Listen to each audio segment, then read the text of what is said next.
نبی پاک صلی اللہ علیہ وسلم فرماتے ہیں میرے آبا اجداد آدم علیہ السلام تک سارے پاک باز گزرے ہیں. آپ یوسف علیہ السلام کو دیکھیں، ایک ملازم ہے، عزیز مصر نے خریدا ہے. لوگ خریدتے تو غلام قرار دیتے، اگرچہ انبیاء علیہ السلام غلام نہیں بنتے. اور ملکہ کے گھر میں ہے، اس نے سارے انتظامات کر دیے، خوبصورت عورت ہے، سب کچھ اسباب موجود ہے، اور یہ صحت مند توانا نوجوان ہے. سارے دروازے بند کر کے کمرے کو سجایا ہے، مزین کرتے، ہائی تلک آ جاؤ، معاذ اللہ، اللہ نہ کرے، انہ ربی احسن مثوایا، بھاگ گئے. اور وہ پیچھے بھاگتے آخری دروازے سے نکلے تو انہوں نے پیچھے سے دامن پکڑ کر کے دامن پھٹ گیا. فیصلہ اب ہونا ہے.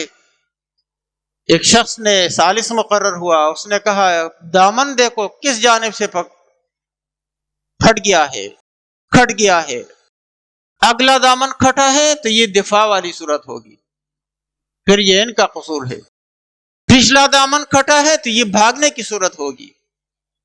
دیکھا تو وہ پیچھے والا دامن کھٹ گیا تھا. وہ تو تبھی ممکن ہے، پیچھے گولی لگتی ہے تو بھاگتے ہوئے لگے گی، سینے پہ لگتی ہے تو ظاہر ہے سامنے ہوتے ہوئے لگے گی.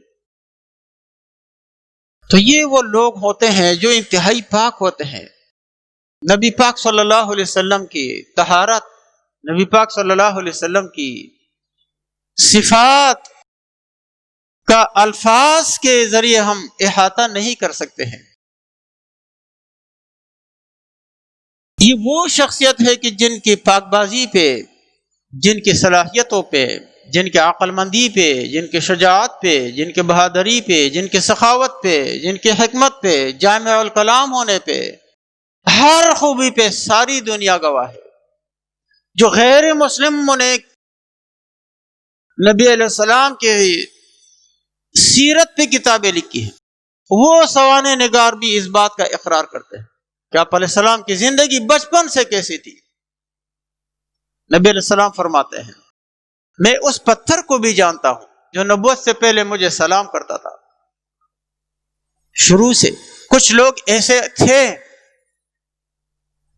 کہ جہاں پر کعبہ گویا کہ وہ شرک کا مرکز بن گیا تھا. 360 بت تو صرف وہاں موجود تھے، اس کے علاوہ جو تھے عربوں میں وہ الگ. لیکن حضرت زید، ورقہ بن نوفل، عثمان بن حویرث، یہ وہ لوگ تھے کہ جو بچپن سے سوچتے تھے یار یہ غلط ہے. پھر انہوں نے کیا کیا، کوئی ہدایت کی کرن بھی نظر نہیں آ رہی تھی، گھومتے پھرتے ورقہ بن نوفل، عثمان بن حویرث عیسائی بن گئے. اور ورقہ بن نوفل اس وقت تک بقید حیات رہے جب نبی علیہ السلام پہ پہلی وحی نازل ہوئی. نبی علیہ السلام نے اپنی کیفیت بیان کی تو ام المومنین حضرت خدیجہ رضی اللہ عنہا اپنے چچا زاد کے پاس لے گئی. انہوں نے نبی علیہ السلام سے حالات سنے. انہوں نے جو حال بتایا کہ غار حرا میں میرے ساتھ ایسا ہوا، اقرأ باسم ربک الذی خلق آیت نازل ہوئی. کہنے لگے کہ ہاں یہ وہ ناموس ہے جو موسیٰ علیہ السلام پہ آیا تھا، نازل ہوتا تھا. اور اگر جب آپ کی قوم آپ کو یہاں سے نکالے گی، کاش میں اس وقت زندہ ہوتا، میں بھرپور دفاع کرتا. نبی علیہ السلام نے فرمایا اچھا یہ لوگ مجھے نکالیں گے؟ فرمایا ہاں، جس نے یہ بات کی لوگ اس کے دشمن بن جاتے ہیں. کل آپ کہیں گے شرک مت کرو، یہ غلط رسم اور رواج کو چھوڑ دو. نبی علیہ السلام اگر یہ کہتا نا کہ لوگ آپ مکہ چھوڑ دو جاؤ یمن کی طرف چلتے ہیں، لوگ مان لیتے. شاید موسیٰ علیہ السلام نے فرمایا بنی اسرائیل سے یہاں سے جا کر کے اپنے ملک میں جاتے ہیں، سب آمادہ ہو گئے، ٹھیک ہے ہم جاتے آپ کے ساتھ. لوگ چلے جاتے. آپ علیہ السلام کوئی اور بات کرتے تو وہ لوگ مان جاتے. لیکن بات ایسی کی جو پورے معاشرے کے ذہن اور سوچ کے خلاف تھی، جن کی آپ عبادت کر رہے ہیں، جو آپ کا رسم ہے، جو آپ کا رواج ہے۔ قریش نے جو ہے نا عربوں کو جکڑ کے رکھا تھا۔ قریش کا یہ معمول تھا کہ وہ حج کرتے اسلام سے پہلے تو وہ مزدلفہ کے آخری حدود تک جاتے اور باہر عرفات کے وقوف کے لیے نہیں نکلتے، کہتے ہم تو قطین اللہ، ہم تو اللہ کے گھر کے مجاور ہیں، ہم حدود حرم سے باہر نہیں جائیں گے، کیونکہ عرفات جو ہے، عرفات یہ حرم سے باہر ہے، ہم نہیں جائیں گے۔ باقی عرب جایا کرتے تھے، باقی عربوں پہ انہوں نے پابندی لگائی تھی آپ قریش کا لباس پہنیں گے حج میں، ورنہ ننگے ہو کر کے طواف کریں گے۔ سب لوگ ننگے ہو کر کے طواف کرتے تھے۔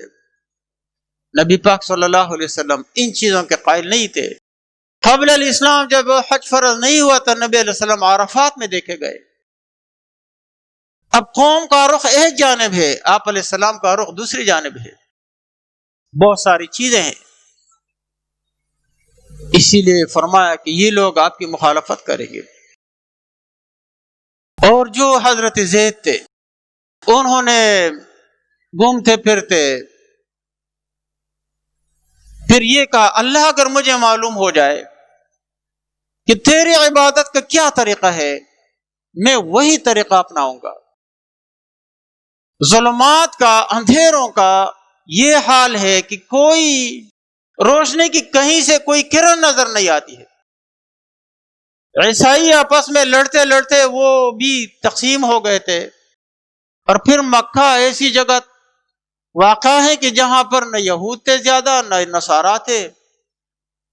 جو اہل حق نصارا تھے وہ گرجوں کے اندر محدود ہو گئے تھے، کمزور تھے، ضعیف تھے، اور جو ناحق پہ تھے، جو غلط فرقے تھے، وہ برسر اقتدار تھے، وہ غالب تھے، اسی لیے کوئی کسی سے بات نہیں کر سکتا تھا۔ نبی پاک صلی اللہ علیہ وسلم نے بچپن سے یہ سوچ تھی کہ جو کچھ ہو رہا ہے یہ ٹھیک نہیں ہے، یہ غلط ہو رہا ہے۔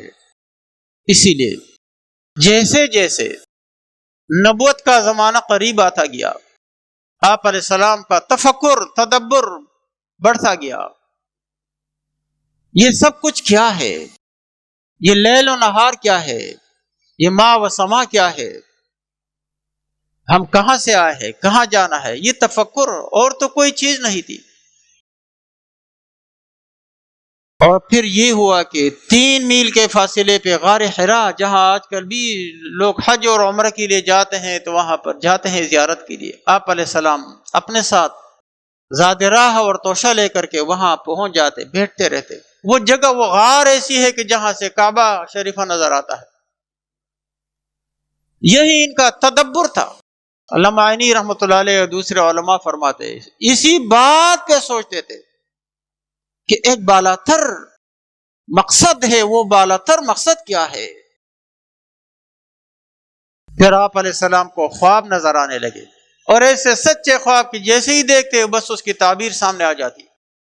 بالآخر آپ علیہ السلام پہ پھر وحی نازل ہو گئی۔